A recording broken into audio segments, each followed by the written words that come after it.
लगभग 20 दिनों के बाद फिर फैज़ हत्याकांड का मामला पकड़ लिया है सूल और इस बार पकड़ा है दूर। इसके पीछे की वजह है कि बिहार सरकार के मंत्री, अल्पसंख्यक कल्याण मंत्री समा खान आए हुए थे परिवार से मिलने के लिए। चंदन पट्टी में जिस तरह से पिछले दिनों निर्मम हत्या कर दी गई फैज़ की पीट कर, उसके बाद तमाम सियासत की पार्टियां आई, यहाँ पर परिवारों से मिला, उनको सांत्वना दी, उनके साथ उनके घर में खड़े रहने की बात कही।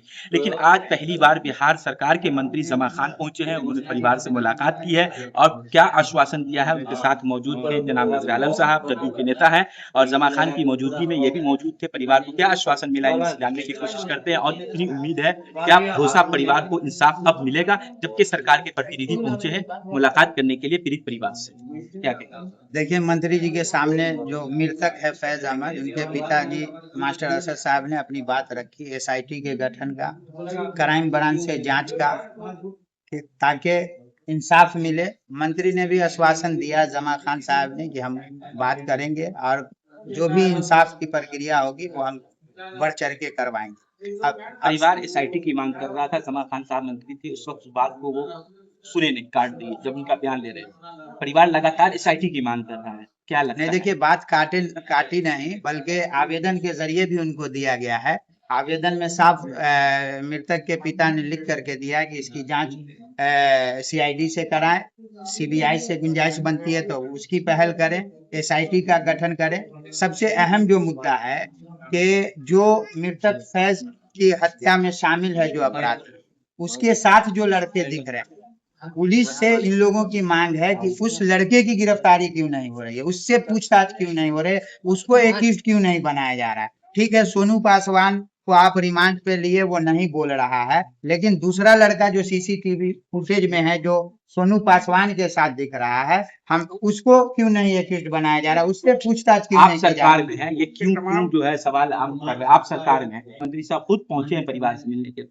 क्या लगता है ये जो क्यों है सवाल है, परिवार को इंसाफ मिलेगा या क्यों सवालों में हटा के नहीं रह नहीं, देखिए, जाएगा? हमारे विधायक ईश्वर मंडल जी ने भी साफ कहा है, आपके मीडिया में भी उन्होंने कहा है कि नीतीश कुमार का सुशासन आज भी जिंदा है और इंसाफ मिलना है। नहीं मिलेगा तो मृतक के परिवार क्या करेंगे, फिर सड़कों पे उतरेंगे। और हम चूंकि मेरा भी पारिवारिक रिश्ता है पार्टी लाइन से हटके, तो हम भी जो है पीड़ित के साथी हैं, परिवार के साथ हैं। जरूरत पड़ेगी, अगर इंसाफ नहीं मिलेगा, जांच के रुख को मोड़ा जाएगा, तो मजबूरन फिर बड़ा आंदोलन करने के लिए परिवार मजबूर है। परिवार लगातार इंसाफ की गुहार में इंतजार में है और उस वक्त तक इंतजार में है जब तक परिवार को इंसाफ नहीं मिल जाता।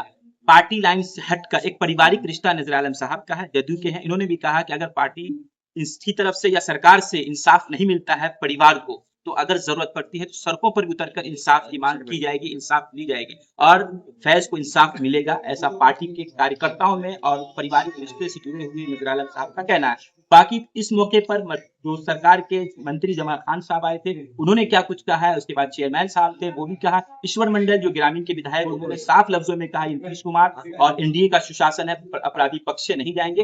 देखना होगा कि फैज को कब इंसाफ मिलता है। बहुत बहुत शुक्रिया आप उनसे जुड़े इसके लिए। सर, जिस तरह से पिछले दिनों फैज अहमद की निर्मम हत्या हुई, उसके बाद तमाम राजनीतिक दल मुलाकात के लिए आए, पहली बार सरकार प्रतिनिधि से आप पहुंचे मंत्री के रूप में, क्या आश्वासन देते हैं परिवार से मिलने के बाद सर? इससे पहले भी मेरे लोग आए हैं, माननीय विधायक जी खुद आए थे और तमाम लोग आए थे। इस दुख के घड़ी में हम लोग के साथ हैं, बहुत बड़ी घटना है, इससे हम लोग काफी दुखित हैं। बिहार सरकार दुखित है, यहाँ तक कि सीएम हाउस से खुद फोन आया था, पदाधिकारी निर्देशित किया गया था कि कार्रवाई की जाए। आपको जानकारी भी होगा, मीडिया के साथी हैं, गिरफ्तारी भी हुई है, बाकी जांच चल रही है। जो भी संस्था होगी निश्चित तौर पर उन पे कड़ी कार्रवाई की जाएगी, इसमें दो राय नहीं। इस परिवार के साथ हम सब लोग खड़े हैं।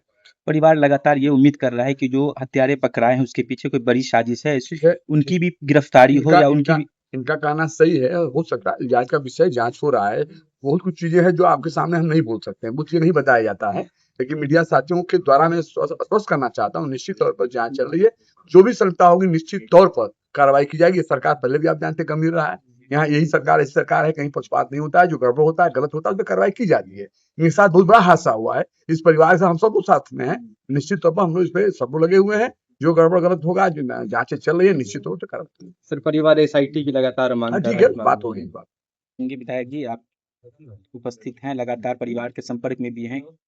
जब से घटना घटी है, बड़ा मार्मिक घटना है और बड़ा ही सज्जन लड़का था। जिस तरह से हम लोग वीडियो सीसीटीवी में देखे फुटेज बार पर बार किए जा रहा है, वो एक बार भी जो प्रतिकार नहीं करके खामोशी हो गया। हम लोग उनके साथ खड़े हैं। माननीय मंत्री जमा खान साहब आए हैं, इससे पहले हम भी आए थे और वह जेल जा चुका है। उसके बाद भी अगर लगती है कोई साजिश है तो अनुसंधान का यह विषय है। और सही बात बोले हैं माननीय मंत्री जी, कुछ बात हम लोग कैमरा पर नहीं कर सकते, लेकिन उचित न्याय होगा। यह एनडीए की सरकार है, अपराधी बख्शे नहीं जाएंगे, वह जेल जाते हैं। यहाँ अपनों को तो बख्शा नहीं जाता है, औरों की क्या औकात है। एकदम हम लोग खड़े हैं परिवार के साथ, और हम ही लोग नहीं, शहर का सिंपैथी इनके साथ है। यह घटना का समथिंग 1 महीना हो गया, लेकिन 1 महीना में मैं time to time social media, print media, electronic media पर देख रहा हूँ, लोग यहाँ आते हैं और बाबा को सांत्वना देते हैं, परिवार के लोगों को सांत्वना देते हैं। हबीब जी जो है इसी परिवार के अंग है, मोहम्मद हबीब हसन, वो हमारे पार्टी के साथी है। सलाउद्दीन जी, अबू समा साहब है, सभी लोग, नजर आलम साहब, यहाँ पर जितने अल्पसंख्यक भाई सब एनडीए और नीतीश कुमार के साथ हैं और न्याय मिलेगा। 20 साल का जो शासनकाल रहा, न्याय के साथ विकास, सड़क से लेके जहाज तक, या आप सड़क नाला की तो बात छोड़िए, इस बिहार में मेट्रो का परिचालन होता है, नीतीश कुमार जी के नेतृत्व में हो चुका है। अभी वर्तमान में हम लोग के माननीय मुख्यमंत्री सम्राट चौधरी जी हैं। नेता बदला है, नीति नहीं, इसीलिए न्याय के साथ विकास होगा और इस परिवार के साथ भी न्याय होगा। अपराधी जेल जा चुका है, अगर उनके पीछे कोई है तो वो भी जेल जाएंगे, बख्शे नहीं जाएंगे।